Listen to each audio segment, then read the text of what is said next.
alagad ng batas na tagapagsilbi, tagapagtulong, protekta ng taong bayan, kundi sa ngayon ay tagaprotekta ng mga politiko sa atin pong nakikita at pananaw.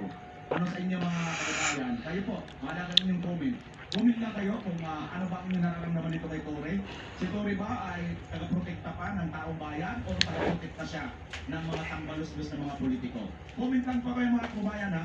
Opinion lang naman natin ito. Hindi naman natin sinasabing tama ito o totoo ito. Pero ito lang po ang ating nakikita at maaari natin mapansin. Tuloy natin. Maruming laro ng political hustlers nila.